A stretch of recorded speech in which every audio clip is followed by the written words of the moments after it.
Hi, smart investors and viewers. Do you know what finsplaining is? Finsplaining is a pejorative term meaning a blogger to comment on or explain something to a people in a condescending, overconfident and often inaccurate or oversimplified manner. Here we go. The more you are in the market, the better you understand the importance of diversification. And you are already tired of this month's notifications.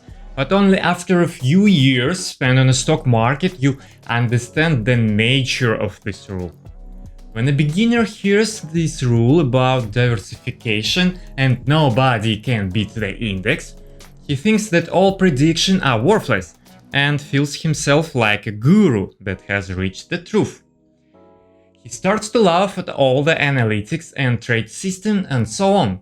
It's a good level already. Yes, if he sticks to ETF with the dollar averaging system through the decades, he will get good results, by the way. But here, today's video is just another site. I did some research that is based on Bank of America, big research, suddenly. In this report, Bank of America marked sectors as beneficiaries and challenged in a post-COVID world.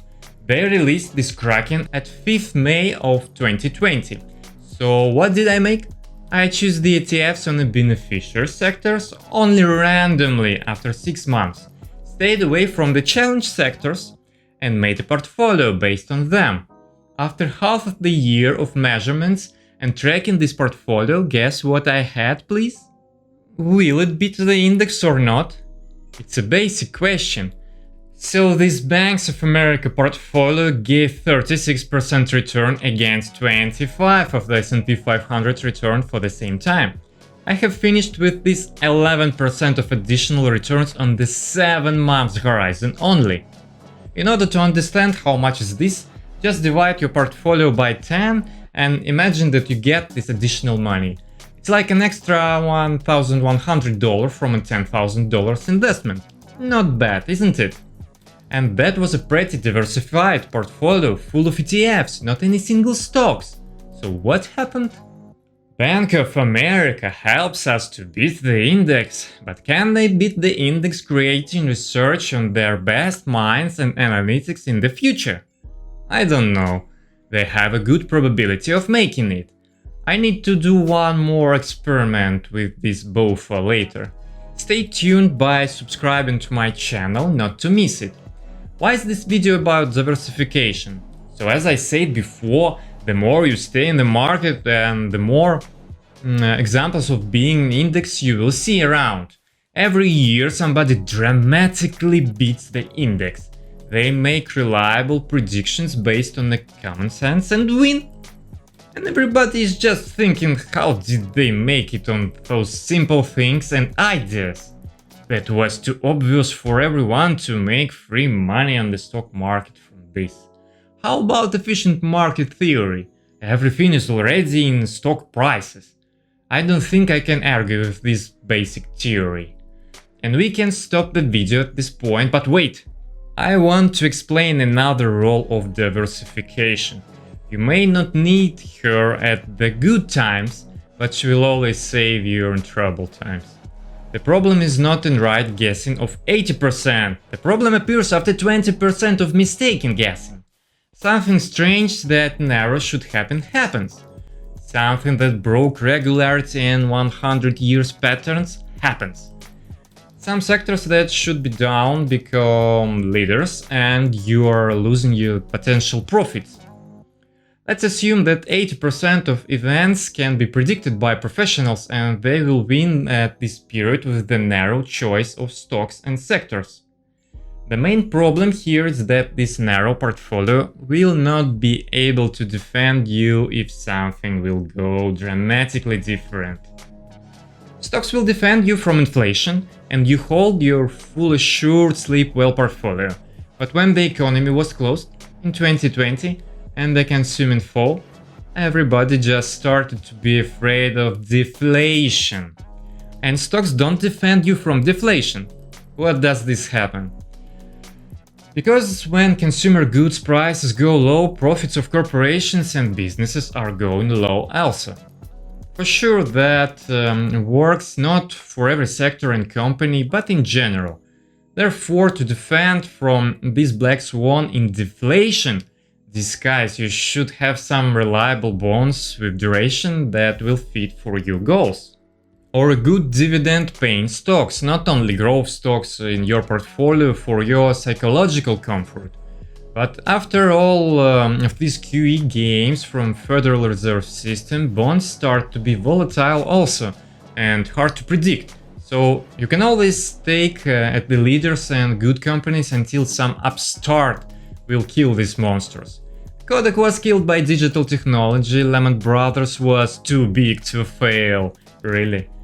General Motors went bankrupt, Enron with 22,000 employees was killed by one accountant. From the year of 2005, more than a third of the S&P 500 companies no longer exist.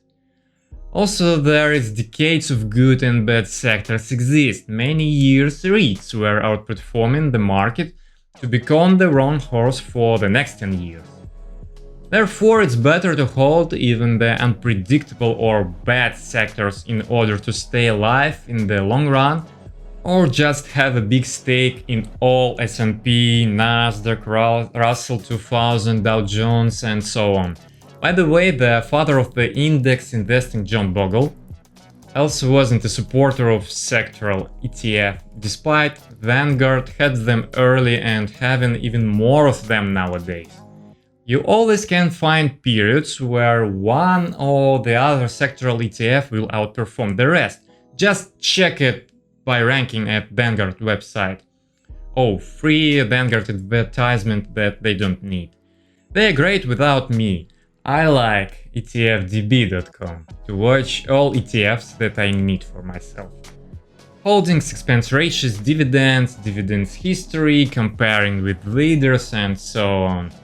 So somebody can examine carefully all the websites, choose a sectoral ETF for yourself based on the past 3 years or 5 years of return, and the same person will be very surprised if he loses to S&P 500 the next 3 or 5 years. If he or she will have enough patience to hold it for a long time, for sure, and keep themselves from temptation to trade in it, because God, John Bogle, invented ETFs for passive investing and all retail investors to become richer and richer. People, trading this ETF every week and losing money. Do you trade ETFs more than once a year or better 3? Don't do it. Don't trade ETF. Invest in ETF steadily.